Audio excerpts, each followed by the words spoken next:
how are you doing? What are you up to at this moment? Just pottering about. I mean, there's nothing major going on.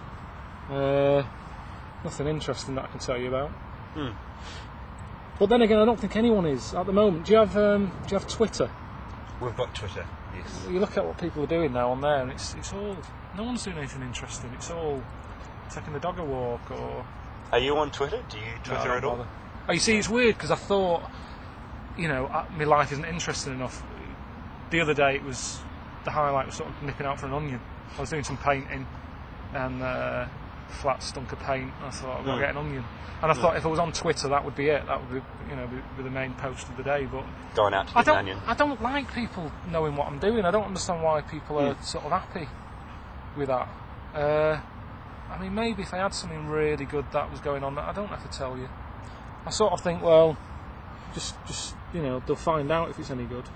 Because a lot of people say, oh, I'm doing this, that and the other, and then nothing ever comes of it. And that's the whole thing with the internet. It's gotten more and more invasive, it has. I suppose, and everyone seems to be happy to give up their photos and details and it's interesting. But is anyone looking? It just seems like everyone's doing that. Everyone's telling everyone what they're doing, but no one's reading it. It's like just everyone going, I'm doing this, I'm doing that, I'm taking the dog out, I'm nipping out for a bag of spuds. It's just all really... When you think the internet's amazing, and now we're using it just like junk mail.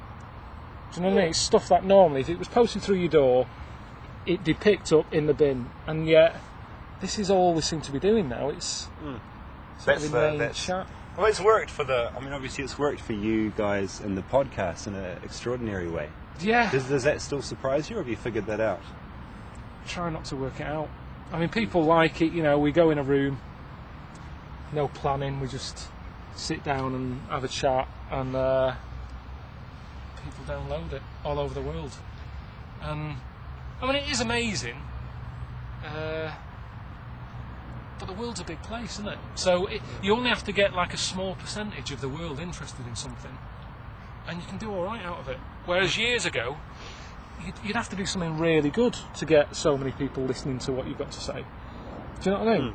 I think so. So less people harder to. Well, you can just bring anything out, and like my mum bought a gnome that whistles. When you walk past it, it whistles.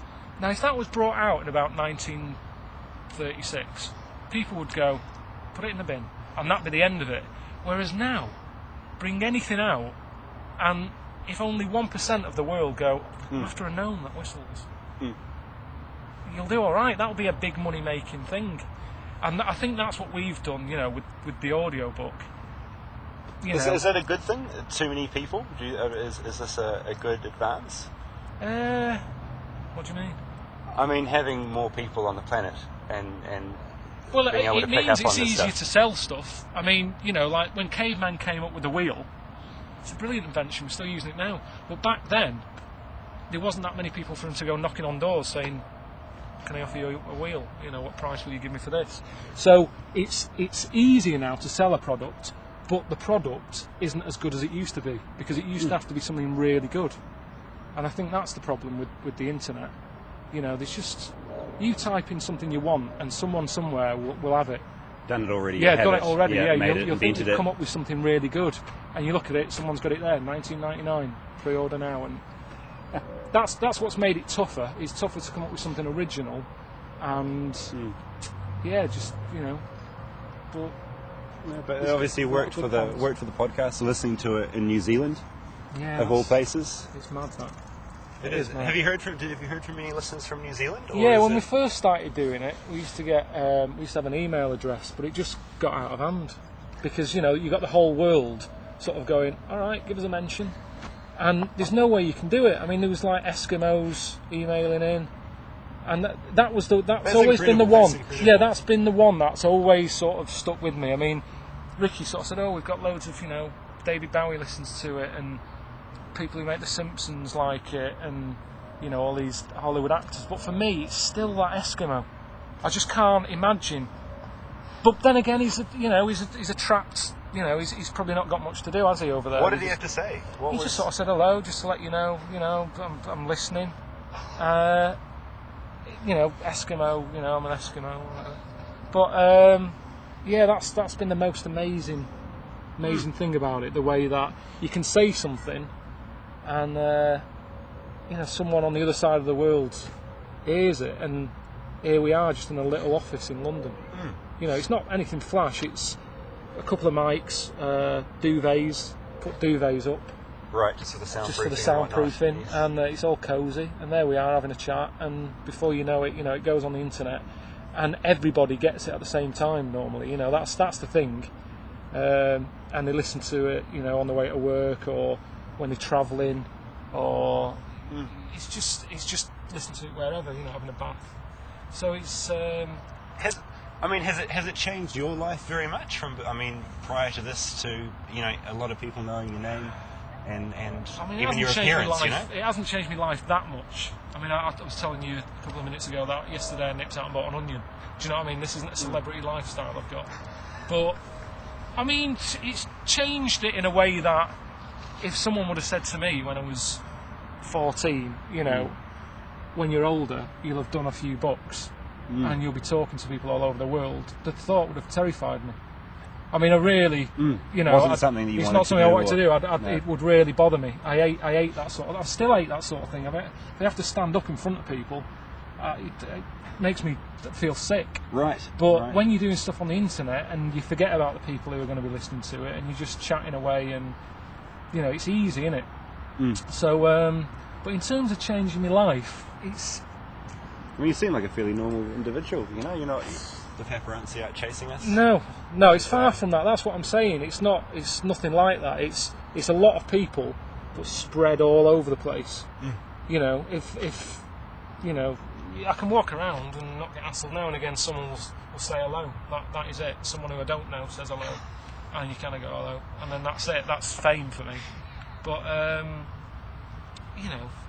I don't want to.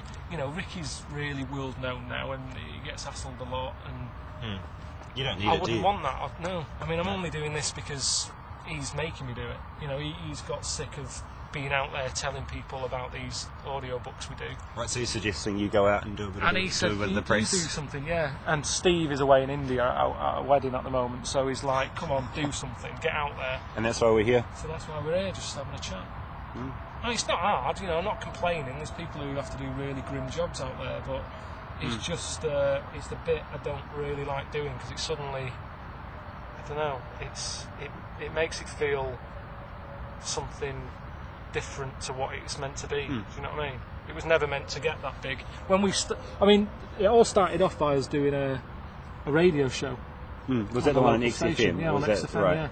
And that was kind of just a small station, not that many listeners. And then Ricky and Steve, got busy with TV stuff, and they couldn't commit to always being in the same place at the same time.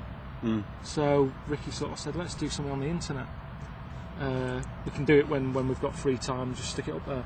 And we thought we'd get 20,000 people or something, worldwide. So when it got into like millions, it's just like, what's going on? Outrageous, really, isn't it? But, yeah, it's stupid.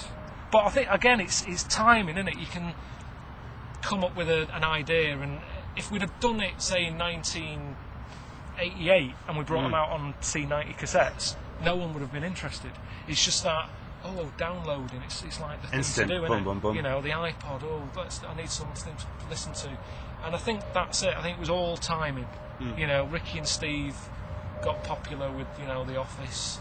I brought nothing to it. I was just there at the right time. I was kind of like the wise men to Jesus. Just happened to be there, and yet they're written about all the time now. But it worked, and you played off it amazingly well. It worked.